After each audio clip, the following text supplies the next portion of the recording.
সবাইকে আবারও স্বাগতম জানিয়ে শুরু করতে যাচ্ছি আমাদের আজকের এপিসোড। আমাদের আজকের জব সার্কুলারের বিষয়বস্তু হচ্ছে বাংলাদেশ ব্যাংক।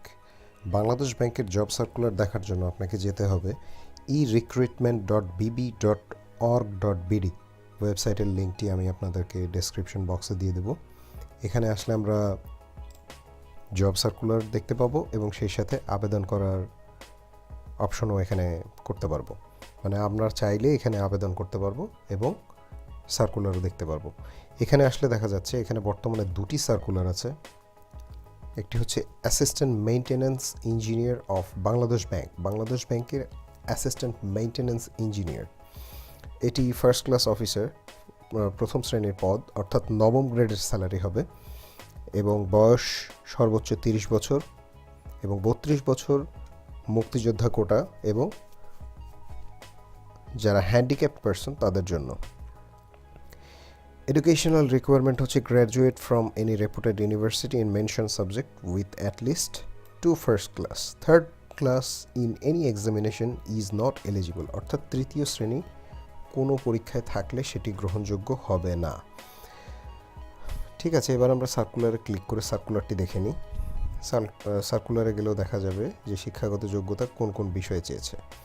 স্বীকৃত যে কোনো বিশ্ববিদ্যালয় হতে computer science and engineering, electronics engineering, information systems এবং communication engineering, computer science and engineering, electronics and computer engineering, electronics and telecommunication ইঞ্জিনিয়ারিংয়ে স্নাতক ডিগ্রি।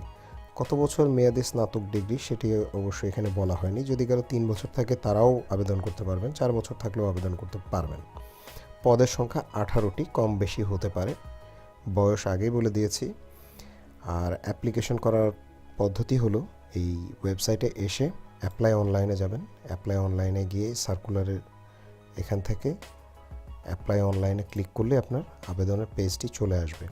যদি আপনার বাংলাদেশ ব্যাংকের প্রোফাইলে আগে আপনার আইডি ক্রিয়েট করা থাকে, অর্থাৎ আপনার যদি আগে সিভি ক্রিয়েট করা থাকে, সেক্ষেত্রে আপনার একটি সিভি আইডেন্টিফিকেশন নাম্বার এবং পাসওয়ার্ড থাকবে।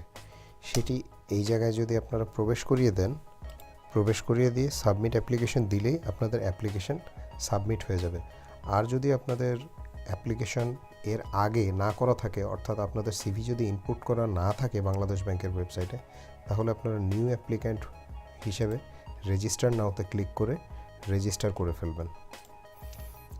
এখানে নাম, ম্যারিটাল স্ট্যাটাস ইত্যাদি ইত্যাদি, এডুকেশনাল ব্যাকগ্রাউন্ড, যাবতীয় যা কিছু আছে সব ইনফরমেশন আপনারা দিয়ে, এবং ফটো এবং সিগনেচার, এই দুটো অবশ্যই মনে রাখতে হবে। ফটো এবং ডিজিটাল সিগনেচার এই দুটো দিয়ে আপনাদেরকে সিভিটি ইনপুট করতে হবে। সিভি ইনপুট করার পর আপনারা সিভি আইডেন্টিফিকেশন নাম্বার এবং একটি পাসওয়ার্ড পাবেন। সেটি দিয়ে সিভি আইডেন্টিফিকেশন নাম্বার এবং পাসওয়ার্ড এখানে দিয়ে সাবমিট অ্যাপ্লিকেশনে দিয়ে আপনারা আবেদন করবেন। আজকে এই পর্যন্তই। সবাই ভালো থাকবেন, সুস্থ থাকবেন।